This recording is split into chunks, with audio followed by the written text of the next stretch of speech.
here we build the code of a layer, which is group of neurons at the same level.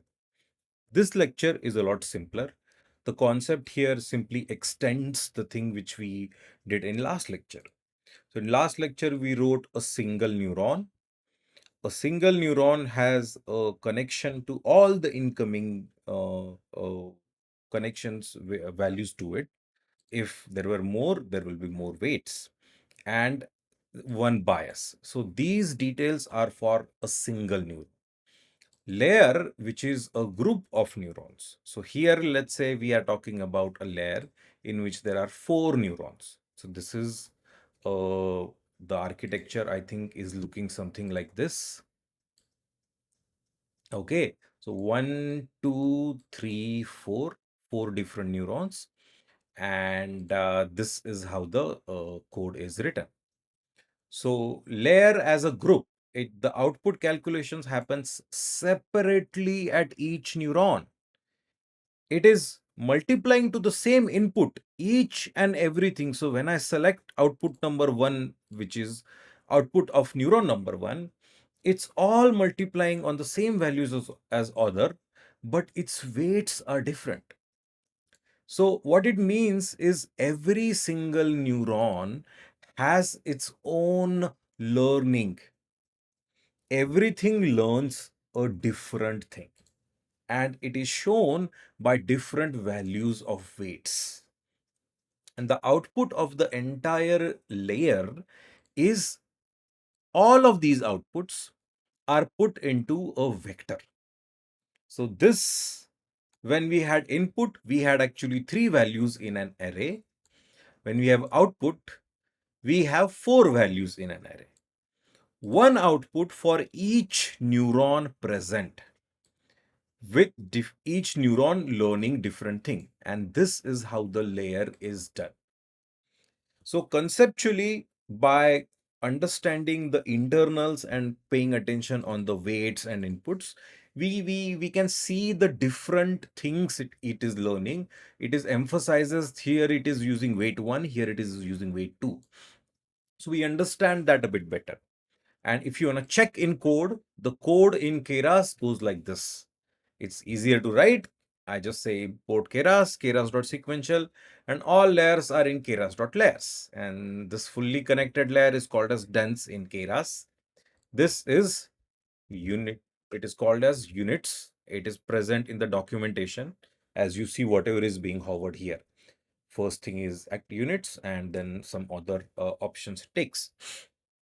So this is the architecture. Here we have a interesting thing. So if you are executing this in a notebook, you will have a very fun output. So let me just run it here. So first is the output of keras.summary, which I did. So what it does is whatever we actually neural network we write, it gives the total number of parameters in for that specific layer.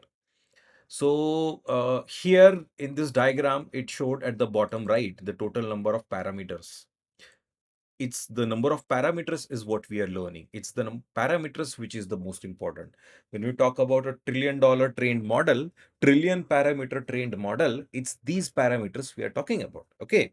So the same parameters, when we call model.summary, it gives us the exact number of those.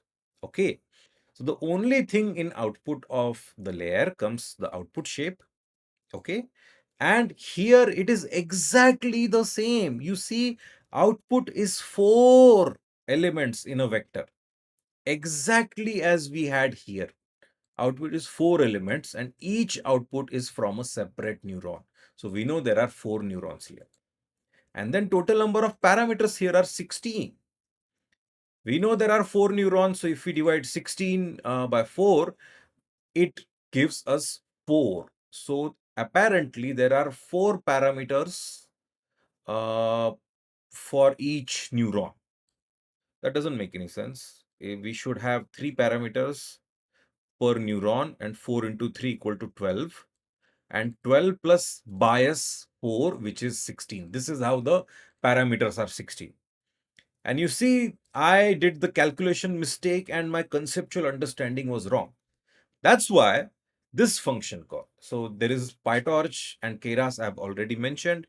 Keras 3 model can be used in TensorFlow and PyTorch as well. So I use Keras to write a neural network, which is easy to read. And I write PyTorch neural network because that's the most standard way. So the same neural network which we wrote here is written like in features and out features is mentioned explicitly. Each feature is outputted by a separate neuron. Each neuron has these many number of weights, and each neuron has a different combination of values. When I say torch info.summary, so just in Keras, we directly call model.summary. In PyTorch, there is a separate package we need to install. So get this torch info package. It has this summary function call, and we then simply pass the layer to it. We could also pass model to it and give these details. What is the input size? And this extra special thing, which is verbose. Okay. So what this verbose actually does is it actually tells us the values in more detail. So this thing which you see at the bottom, this is the output of verbose flag. And if you check, the output shape is same as here, okay? But it has this extra things which is weight and bias. So here we can actually see in detail, we can see in detail how many neurons are there and how many biases are there. We can see those things in detail, okay? And that is great. So there is one another options in this torch info, which is an important one. And let me just find it out, okay? I should have saved it, but I forgot. So let's just say new window. In new window, open folder, we open.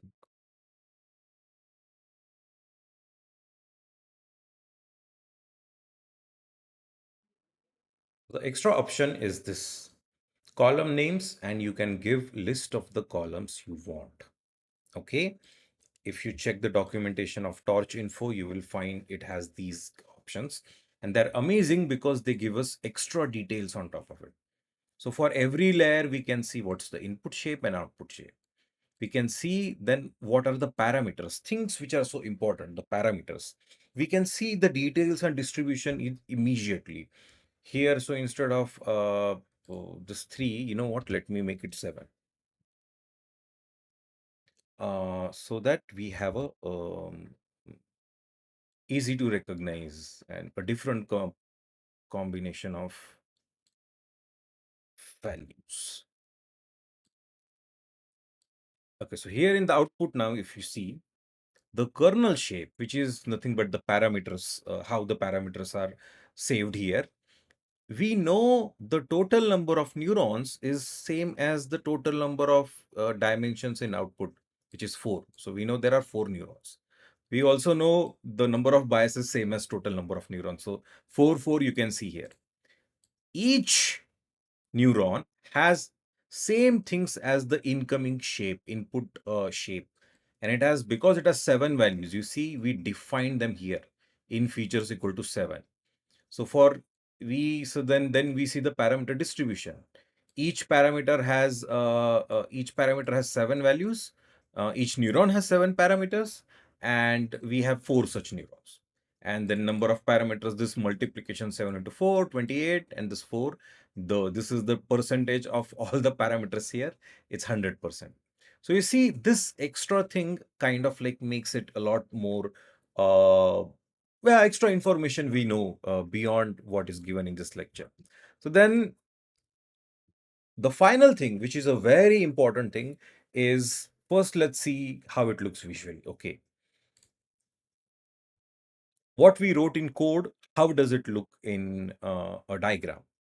So if we have here, it has 3 neurons, and each neuron has 4 incoming connections. So we had something different. So for every neuron, multiplication happens separately. It has separate weight values and its own bias.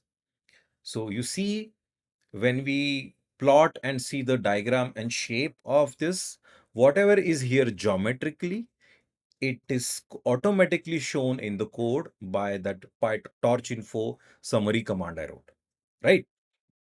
So this thing keeps happening, and this is the neural network. And then the multiplication output of everything is every neuron happens separately. And here, these multiplications and calculations are happening one by one. So first neuron calculation is done, then the second neuron calculation is started. So this is the simple thing. Building on top of that, okay, building on top of that, uh, if we have multiple neurons, okay, in different layers, the kind of thing learned by each neuron is different. The output of each neuron is different. So we know each neuron has a single output, but what that output actually has is depends on how deep we are going into layers. Okay, I know it's complicated. Let me show you. So a neuron in a first layer learns simpler things. So its output is going to be, simple changes onto the input signal. So here you see every single neuron I hover over, it divides the thing on the right output side, you see, by a straight line generally. So its output is a straight line, and it's the simple thing it learns. Let's check the same thing in next layer. Do you see any straight line here? No. So output of each neuron here, the thing it learns is more complicated, deeper we go. That is the law. So when I go further deep, it learns even more complicated things than the previous layer. So every layer, every neuron in each layer is outputting just one value, but the complexity of that value, the feature is higher, deeper we go. Okay. For this, don't just go into TensorFlow Playground. And here for this, I think this would be a good thing to see. Mm.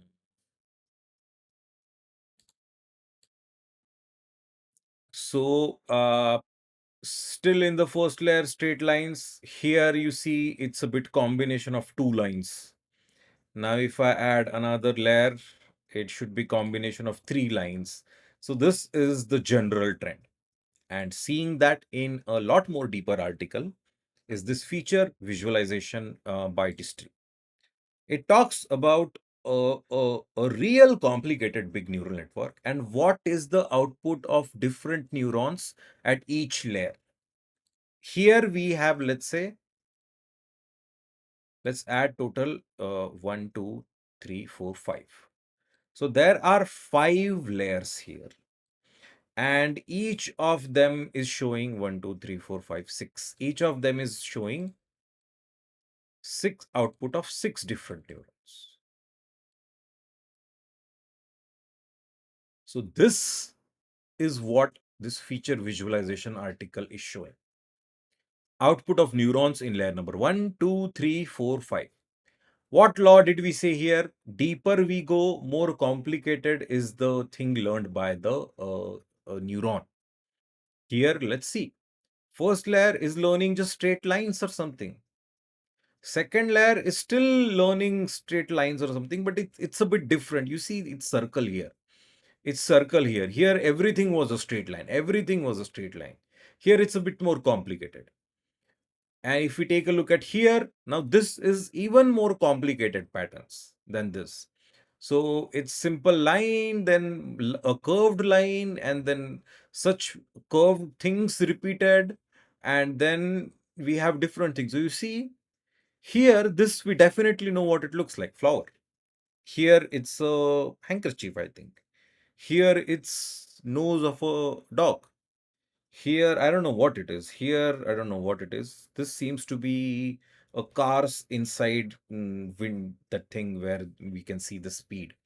So you see, more complicated thing. Go here, we know what this is, house. This is a person wearing that short. This is a person's human eye.